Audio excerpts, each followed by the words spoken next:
Hi, my name is Minesh Baxi, and I'm really excited to have Trae Bohlen here today, who is a photography expert, and she's a homeschooling mom and a lot of different things. And she's going to be able to share her views on parenting. So, welcome, Trae. Thanks. Thanks for having me. I'm really excited to get a chance to talk with you this morning. Yeah, and obviously we have played phone tag or email tag and everything for the last I don't know how many months now, and finally we are here. So Yes. for those who don't know about me, I'm a business coach and financial coach. I have published 10 plus books, but the goal that I really enjoy the most is being a parent. And I know Trey has the same enthusiasm as well. Now, before I go further, Trey, is that a short name you use? What's your name?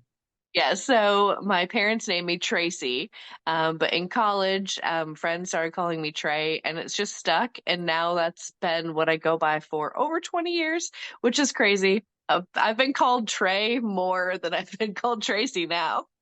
Interesting. Yeah, I saw that. I was like, let's make sure there is a story that people get to know here as well. Yep. And tell us a little bit about yourself, where you live, something about your person and profession. Yeah, so I'm a branding photographer. I love to help people with their brands, but not just through photography, but also through content creation. I just have a passion for helping others unlock who God designed them to be. I live in Ann Arbor, Michigan area. I have two kids. I have a 4-year-old now. He just turned 4 in December, and a 7-year-old. And my husband and I have been together for 15 years, which is crazy. Time has just flown and it's nuts because I feel like as soon as we had our first child, time just starts flying. So, who are the best clients for you, for those people who are listening? Yeah, so the best clients for me are people that are heart-led, that want to show the world who they were created to be, and then those that are looking to do more of what they love, right? People don't love to do social media content. They're not waking up every morning saying, "I get to post on LinkedIn." Uh, so I help with that so that you can do what you do best. Fantastic, Trey. So, your story is interesting. You and your husband both were homeschooled. So, tell me Yes, we a were. little bit about the parenting influences on you. Yeah, so I was homeschooled for the last 2.5 years of high school. My brother was really badly bullied, and my parents are like, I think there's going to be a better way to do this. So they homeschooled him, and I'm the oldest of five. And I was like, wait a second, that looks really good to me. I would like to be homeschooled as well. Can I please also do homework in my pajamas? And my mom, she was like, you know what? I have a lot on my plate. Both my parents are entrepreneurs. And she was like, if you would like to be homeschooled, you're going to have to do it all yourself. Order the books, do the work. And I was like, sign me up. I'm ready. I'm ready to do this thing. So in the middle of 10th grade, I had some really great teachers who were like, give us a call if you need any help. And I was just really determined and decided that I was going to homeschool myself. So I did. And it's really interesting because I feel like homeschooling really lends itself to the college life, really lends itself to like the next way to teach or be taught to learn. And so, yeah, that's a big, huge part of why I decided to homeschool my children. It was always in the back of my mind, and with my husband being homeschooled as well, he really loved the idea of us having a relationship with our children that was more than just in the beginning and the end of their day. He did say he did not want to correct math homework every night. So we were looking for curriculum that was not super intense on that sort of thing. And yeah, so it was a really easy decision to make once the pandemic hit. We were like, all the things that the kids are going through, let's just skip that part. And we decided that we were going to have an open-ended relationship with homeschooling. And what I mean by that is every year we're going to evaluate where we are and see if it's still a good fit. So yeah. Well, that's fantastic. So, what are some of the positives you experienced during your process of being homeschooled yourself? First, let's talk about that. Yeah, so because I was homeschooled, it really allowed me to understand the way that I learn. and the best way to teach myself so that I would grow. It also really helped me to be able to work a job alongside of schooling. So I would get my schoolwork done, and then at like 1 o'clock, I would be able to start my job.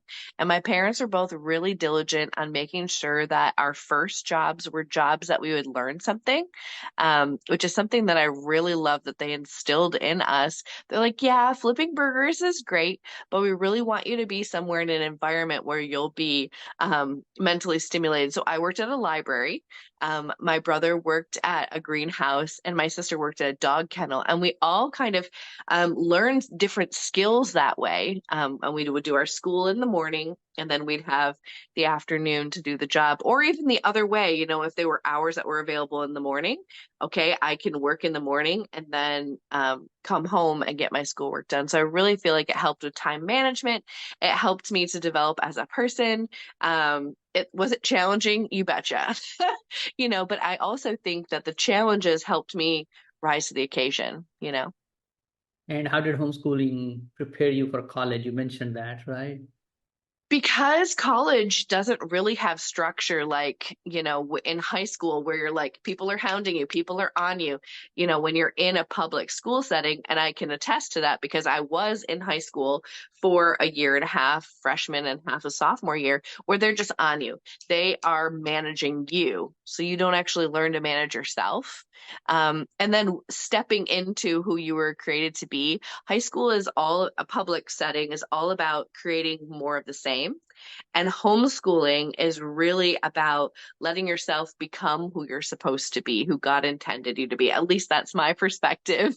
I still think that's possible in a public school setting, but you got to really work at it. So I feel like I was more in tune with myself when I went into college, and I'd already had some patterns established in order to help me succeed. And I think actually, if I went back and did it again, I probably even wouldn't go the college route. I'd probably look at trade schools.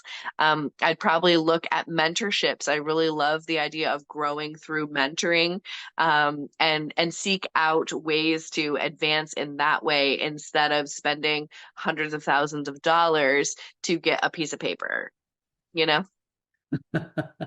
Well, your thinking and my thinking is so similar. It's amazing. My daughter is now 20 years old. She hasn't been to, any public school.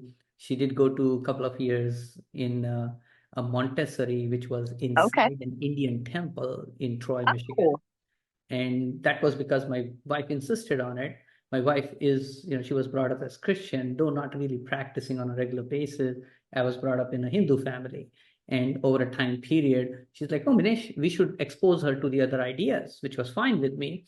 And then that's where she was for 2 years. But after that, I decided that I want to homeschool her. And I practically worked through that process. And again, God is very important. And once I realized public schools were not supporting God, and hmm. like you could be penalized in some ways, and Yeah. anytime you are having certain views, like maybe you have biblical views that you want to speak openly, you cannot, Hmm. right? So that's Right. one of the areas that I personally found was a challenge. And I later on converted to Christianity, and my whole family, we all go to church and everything else, so it really helps put the glue together for all of us. And I think that has been a big positive for me.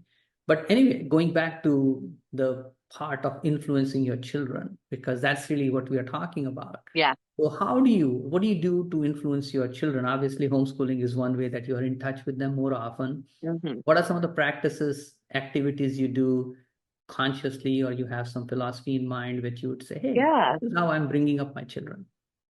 I think we do a nighttime routine. I don't like schedule. I am a creative. I push back on schedule, but I try to embrace routine. And what I have found is having time at the end of the day to reflect. And now, as my daughter's older, she can do more reflecting, right? She's 7. So we just snuggle and we talk about things. We take time to pray together. We do sing together. And singing is a big deal for me. So I love being able to do that with her. But during our time together, she's able to kind of unravel things about her day or things that were challenging. And I'm asking the questions and I'm being present. And yes, I am giving up, a half an hour, 40 minutes, sometimes an hour of my night, but I know that this is going to have lasting results, and I know that this small sacrifice is going to lead to a really big reward at the end where we'll have that relationship. I mean, that's my hope, you know, and seeing how it really helps her. She is someone that has a lot of internal thoughts. So it's helping her to kind of voice those, give her a place to process, and think about the day that we just had. And I think it's good for me too. It's not just her that's growing, it's me that's growing too. And me that's coming and saying, hey, maybe I didn't respond in the right way to you in this moment. And giving space for me to say, I need God's help too. I'm not perfect. And I think my parents did the best that they could with what they knew. And I'm so thankful for the way that they raised me.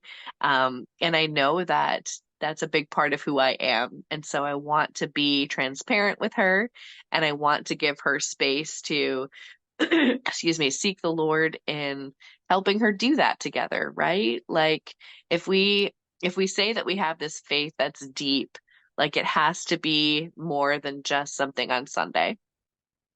Very interesting. And I think that habit does make a difference, especially you are giving your children chance to connect with you, especially with don't have to rush to a place to go to, all that kind of Right. stuff. And I'm sure Yeah. it will give you really good rewards, especially with the bonding that you're forming, but also they are learning to grow themselves rather than you and I teaching them to grow. So that's, I think, a great Right. activity as well. So tell me a little bit, again, your children are quite young. What's your opinion on career as you help your children decide that?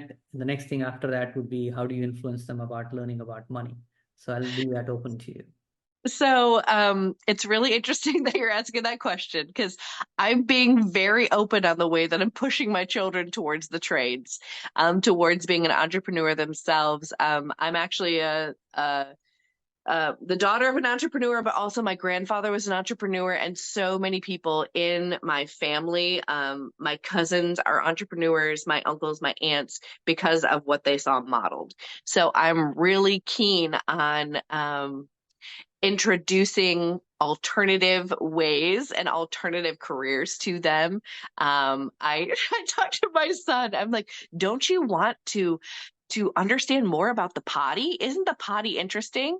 You could be a plumber, giving them these different ideas of what they could be, that's along the lines of an entrepreneur. Well, somebody is out there fixing the electrical lines. That's so interesting. Isn't that interesting? So just kind of unlocking some of the other things that people do for work, that are very different from my own and even different from my husband. So my husband does CAD, so he is a car designer, but he's also working on a side hustle, right? Because it's just who we are. We're always looking for ways to help people. And I think when you come from that heart, it's going to influence your children. So I think just being open with them about the different career paths that are out there that are maybe alternative, that don't require a lot of school or maybe have a easy entry point, right? You can be a journeyman, you can be mentored under somebody, and then thinking through the things that are lasting, right? Poop is forever. So if you're a plumber, it's always going to be around. People are always going to be around. So if you're going to work with people, that's always going to be there, right? So I think lots of industries can change with technology, but thinking about things that last forever, I think that's really important.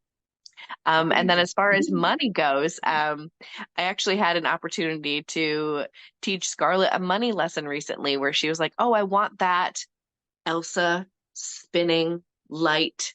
It was something magical that she saw. And I said, I think that's really lovely, but we've already purchased all your Christmas gifts. And she was very disappointed. I said, well, did you know that you can earn money? That you can earn that? And she was like, oh. how can I do that? I said, well, you already have some money that grandma's given you that you've gotten for birthday, so we can look and see how much you have, and then you can do chores around the house and we can pay you. So she counted up all her money and she had $12. And this thing that she wanted was $18.99. And we decided we would pay the tax. Okay. So she has about $5 to earn. So she's like, well, what can I do? And we gave her a list of things. And you know what she did? She did it all because she saw that she wanted something, that she wasn't going to get it on her own. And she made a plan to get it. And she was so obsessed. But she let that desire drive her to action. You know, I think so many times that's what we need to do is let the desire drive us to action. I mean, that's just a life lesson right there. But she earned her money, and there's a twist in the story. So we ordered this particular thing for her, and when it came, it was the wrong thing. And it wasn't what she wanted. They were actually sold out of the thing that she had wanted. And she was devastated because she had used all her money towards this thing and it wasn't the right thing. So that gave us the opportunity to say, hey, you have a choice now. You can be satisfied with the wrong thing, which is fine. It's great. It still is a nightlight. It doesn't spin and sing. Or we can return it and you can get your money back. And we can maybe try to find it at a different spot, but it's not guaranteed, you know? And she said, okay, I want to return it. And we were like, oh my gosh, okay. Now we're on the hunt to find if this thing still exists, if they still make it. And she was perfectly okay not having anything or either having the thing that she wanted. So it was such a great lesson. We did actually find the thing that she wanted and we surprised it with her at Christmas. We didn't give it to her. We just used the return money. And you know what? I think that's such a great lesson to learn. This delayed gratification, this what happens if the thing that I worked so hard for actually wasn't the thing I really wanted. It's okay to return it. It's Wow. okay. You know, so I really, really believe in empowering our children to think through finances and money at a young age is necessary. I know I was making money at her age selling candy to kids at school. You know? Exactly. Exactly. And I think I'm so proud of you for doing what you're doing. And obviously, your children are learning the lessons as young. And that's the key. I think a lot of people are confused about homeschooling, and there are a lot of ways to teach children anyway. But the idea is that we live in a very, what I would call, the world is changing fast, right? Yeah, And you mentioned technology as well. A lot of people who are going to school, colleges. I was talking to one of my clients and friends. She told me that she's a loan officer, and there are people who can't qualify for buying a home yeah, because their student loan debt numbers are so high. They right. can't get out of it easily. Well, they can't get out of it, period, right? So in their situation, they have invested, in their opinion, a lot of time and money in getting a degree, the piece of paper that you Right, mentioned. But unfortunately, it is not translating into the income that they thought they would right. have to buy a house, whereas the student loan debt has become a, what do you call, an anchor, right? Something which is dragging Oh yeah, them down in order to, achieve these goals. And that's really sad to see that. And I'm personally not a fan of colleges at all. My children are not going to college. If they want to go, they can go on their own. I'm not paying for it. right. My opinion is based on very simple thing, which you exactly mentioned, is that from age 16 to 22, they should be mentored in as many places as they want until they decide what they want to do. Mm-hmm. And they're not going to get that done in school. It's not going to happen No. sitting in a classroom watching a lecturer. It's not going to happen. Mm-mm. You have to do the things in Yes. order, like maybe 6 months rotation, whatever they like, right? So I believe selling is the most important skill they should learn. So that's what I'm focusing with my children as well. And Mm-hmm. because to me, everything you want, you have to ask somebody for it. Yep. Unless you can do it yourself. Unless you've got a cow you can milk, that's not coming, you know? Exactly. You got So to buy the today, milk somewhere. yeah, exactly. Today, one of my assignment, my son is working at Chick-fil-A to start with. But the point is that he will take a flyer and he'll have to go to a few businesses and so on and so forth. So, I mean, it's just some of the simple things he needs to start with, because I know if you don't develop that at a young age, At some age, people say I can't sell. And that Yep. stigma I know has hurt me myself because I went to college forever, right? So that's what Yeah. happens. Great. Any last thoughts? Anybody who wants to learn about you and get in touch with you? Yeah, the best place to get in touch with me is on LinkedIn. You can find me at Trae Bohlen. It's available in any search. And yeah, the last thing that I just wanted to encourage people with is just not to be afraid of homeschooling. I think it can seem overwhelming, but there's so many helps. I'm not over here creating my own curriculum. You know, there's so much support. It's so different from when I was homeschooled. I'm a part of a fantastic co-op and really able to expose my kids to the world, really. And in a really beautiful way. And I love being around them.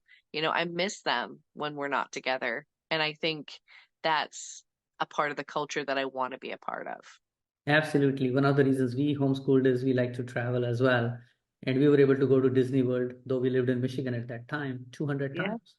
So Yes, that's not easily possible if you have like a typical school calendar, right? And that exactly. way we could have fun time with our children. So thanks so much. I appreciate you Yeah. Claire, for taking the time, and I look Yes. forward to seeing you in person in the near future as well. Thanks for having me.